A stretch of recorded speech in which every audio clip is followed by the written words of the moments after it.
Hey, what's ready? Welcome back to News Dose, and right now, gamers are losing their mind over a dream game that fans have been asking for since 2007.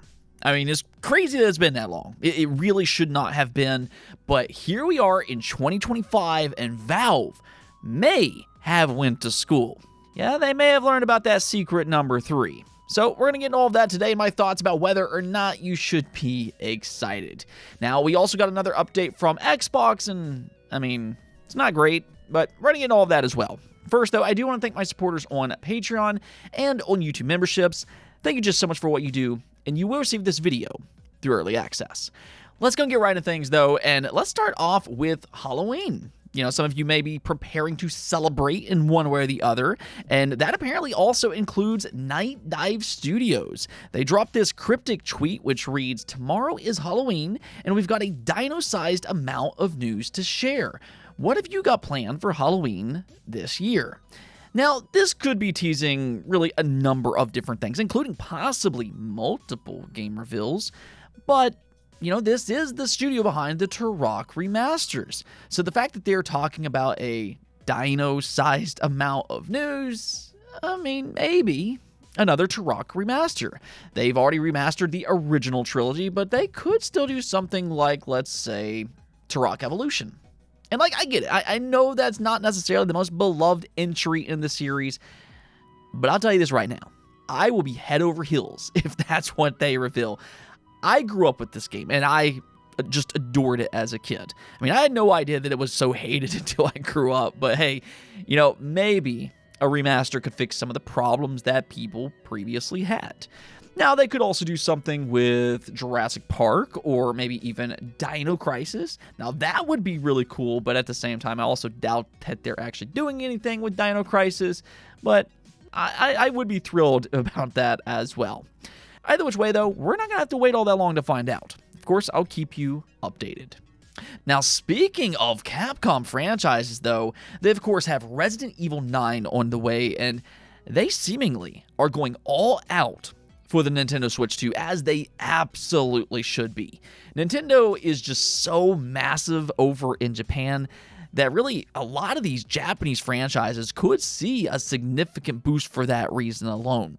However, not only does Resident Evil 9 look good on the Switch 2, but they also just announced a lot of other stuff for the Switch 2 as well. For one, the new character Grace Ashcroft will get her own amiibo next year. So we have an actual Nintendo collaboration here, and yeah, it's going to be a bit after the launch, unfortunately, but this is still really cool for collectors. I actually do like amiibo myself, and I mean, I love the Resident Evil series, so I might actually add this one to my collection. Now, I'd like to see Leon Kennedy as well, but, you know, we'll see.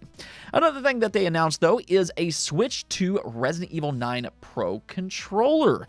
Now, this does go for $100, which is a little bit pricey for a controller, but I do like the design. It's got some newspaper-like clippings on the front, and I don't know.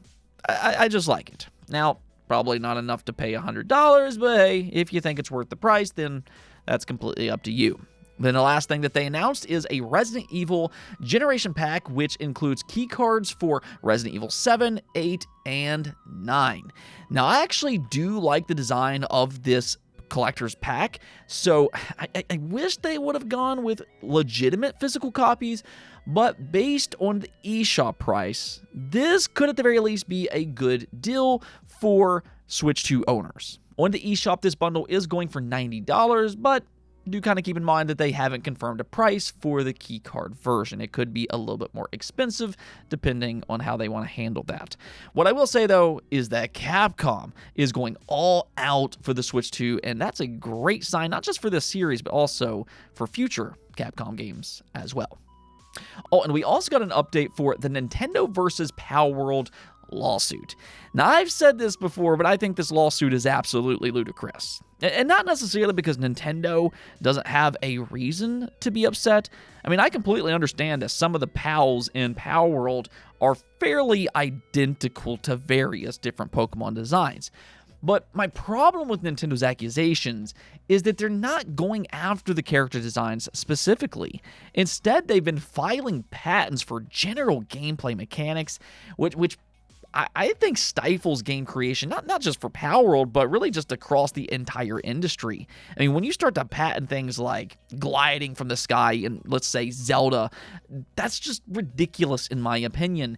And that's what they did against Power World. They've filed various patents after the release of Power World. I mean, it's not even like these patents were in place before then, and one of which includes monster capturing. Well, Japan recently rejected that patent because basically monster capturing, even with items thrown, has existed within gaming for a very long time. They mentioned franchises like Monster Hunter and Ark Survival Evolved, but I mean, really, you could go well beyond that if you want. There's also the Dragon Quest Monster series, there's Digimon, and also the various Pokemon-inspired games that's been made for really decades.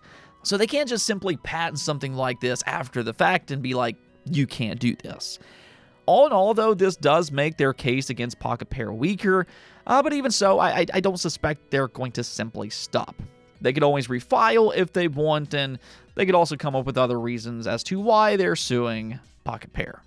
All right, now let's go and talk about this dream AAA game that has gamers buzzing online, and that's for none other than Half-Life 3. Yeah, now I know what you're kind of telling yourself here. There's no way that this is happening. There's no way that this is possibly real because, let's face it, Valve can't count to 3. We all know this. But rumor has it that they've been going to school and they've been studying just real hard.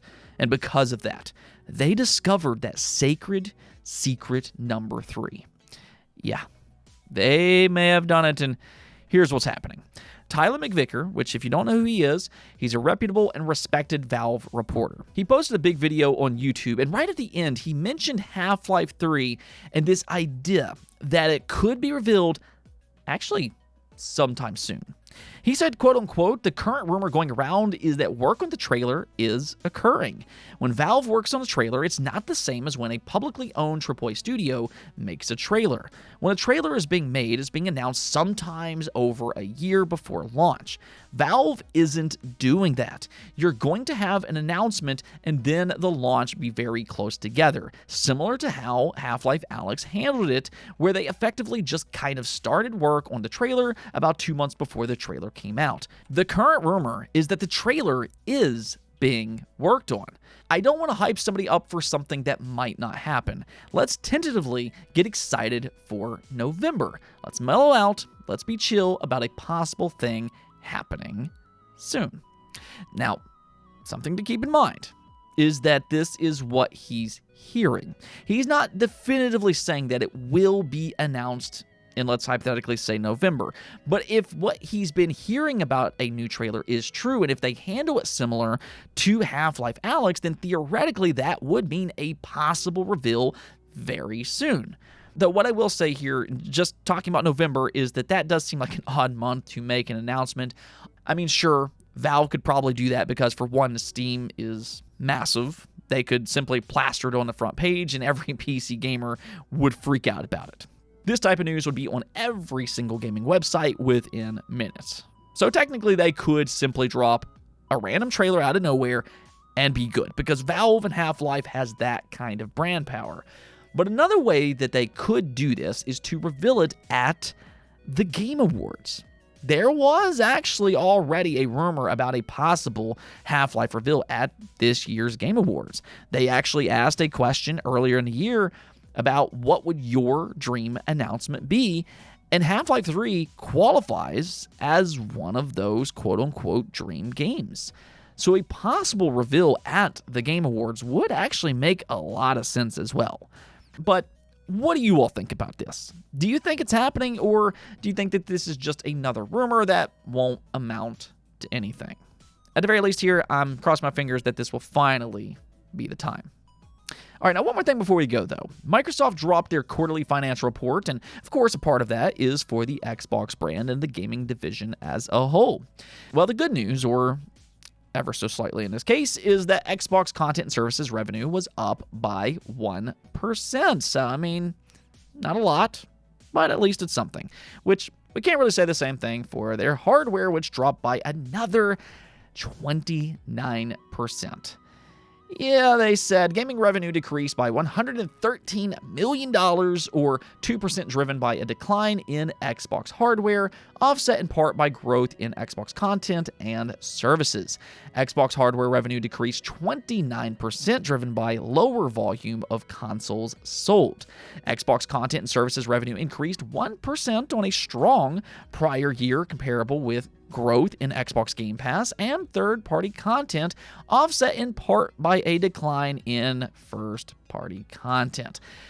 So, I mean, this isn't great, but it's also not necessarily surprising. Microsoft really isn't giving gamers a lot of reason to buy into Xbox consoles.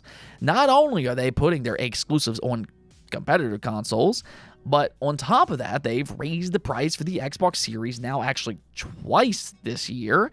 And they're one system seller because, again, they're not using exclusives to sell their consoles. You know, that was Game Pass, but that's now also risen in price just here recently. So, I mean, there's really just not a lot of reasons to buy into this generation of Xbox consoles. But that is where I kind of wonder about how the next Xbox will sell. I mean, I do like some of the ideas that they have on paper, but, you know, will things like Steam offset the price tag and the lack of exclusivity? I mean, I know some of you in the comments believes that exclusives don't matter, but I think we will pretty definitively discover that answer next generation. Now, as for this generation, I think it's pretty much a wash for them by this point, and I imagine Team Xbox is just looking onward and how they can kickstart next generation. Anyways, though, that's going to be it for this episode, but until next time, make sure to subscribe, ring that bell, and peace out.